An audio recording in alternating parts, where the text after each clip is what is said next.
Hari ini kita dapat info lagi Bolo tentang perkatasan yang ambruk Bolo. Dengan senang hati kita langsung cus ke TKP ya. Dengan senang hati kita membawa 2 motor ya Besti. Nanti yang satunya membawa pohonnya ya toh, aku nggak pedah dewe. Nah, gak iso soalnya gonceng aku. Nah, iki langsung saja ke TKP naik perbukitan ya toh. Menggok titik jeleng tekonggone dan kemudian kita melihat pohonnya memang beneran ambruk Bolo ya toh. Dan tak kira nek wae tibake nggak enek Bolo garek witetok langsung eksekusi lagi nek perhutanan ya Bolo to. Lah iki langsung digorok-gorok persiapan ben penak lek nggawa bolong langsung ditumpakne ning sepeda ngono.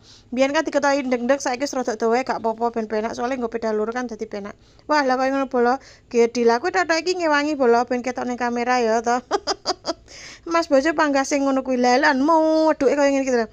Ki langsung dibungkusi Bolo diangkati ding digawane pinggir dalan kok langsung dekek ning nggen sepeda. Iki prepare Bolo. Iki aku bagian numpak sepeda panggah sing penak ya Bolo sing abot panggah duwene sing bojo.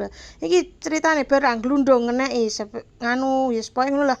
Lah iki ditaleni kene kenceng tret lah sisih ya wis iki ditaleni sing kenceng ya Bolo tapi aja lali engko senjatane panggah dicepeti ning mburi ya Bolo ben ketok lek tenanan lek nggawa. Nah iki langsung OTW pulang Bolo ya karena waktunya sudah mepet ya ora ding wis pokoke ngono ngeng lah iki OTW langsung balik iki perjalanane balik ngene iki Bolo dalanku rada istimindul iki sik urung wae diaspal iki sesuk paling di Korea.